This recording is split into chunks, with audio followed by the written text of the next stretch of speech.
Your mother, I believe. Thank you for reminding me. Grog. When I want a floor shower popcorn.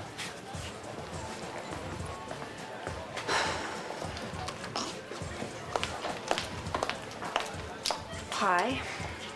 Hello. You're still talking to me then? Why wouldn't I? I'm your mother.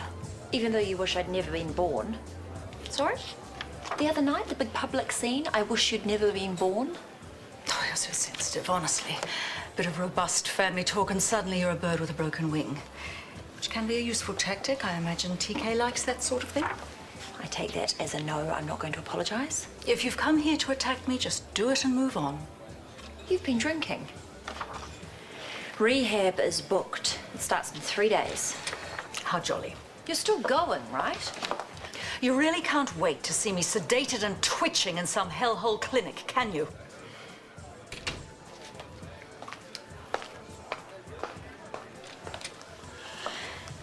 Two flat whites, please.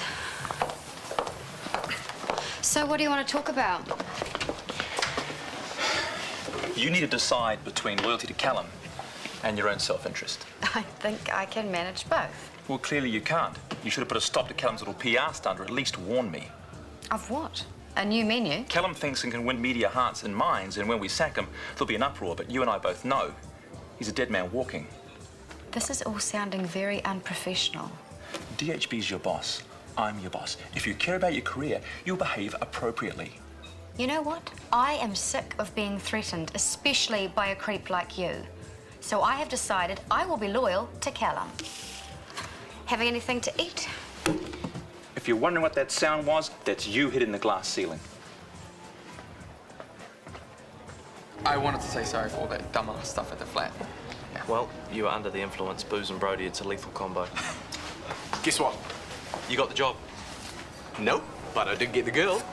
Well, the girl's phone number anyway. Okay, the bad news. Chen got so fed up with you stealing his food, plus eating it on his bed while playing his game centre, plus not even bothering to sweep away the crumbs afterwards, he's bailed. What a wuss! Well, we need rent money, like now, which means you need a job way more than you need a woman. No, we'll just get another flatmate. Leave it to me, all right? Like I trust your judgment. Wow, I can't believe you're being so kind. Well, I scratch your back, you scratch mine. In a totally non-creepy way, of course. Well, I do need somewhere, so yeah, I'd like to have a look. Oh, trust me, Penny, you're gonna love the place. Paula. Paula Sinclair, isn't it? Who?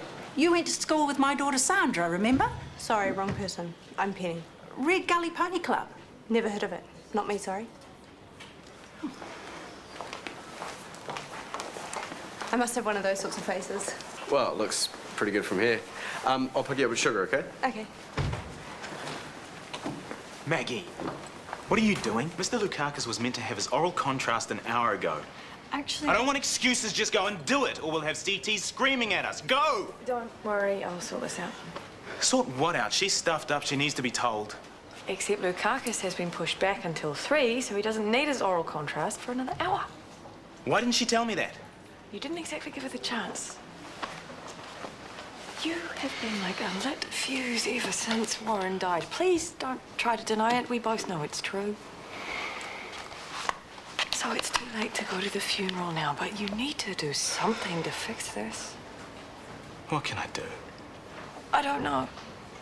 Warren is dead, but if he were here right now, what would he want? I need to make a phone call. Who to? I'm cashed up. I can pay bond and a month's rent. And I'm just about to get a job, so... You'd be prepared to put up with Brody? Oh, he's not that bad. You have to lock up your food and beer. He's a slob. He puts his undies on doorknobs. Do I need to go on? Well, I'll score a beer fridge and I'll put a lock on my door. Besides, he's got to get a job sooner or later. You'd think. Unfortunately, he's resourceful and hard-working when it comes to avoiding work. So, what do you think?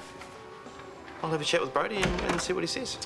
Hey, dudes, I come bearing joyous tidings. Ta-da!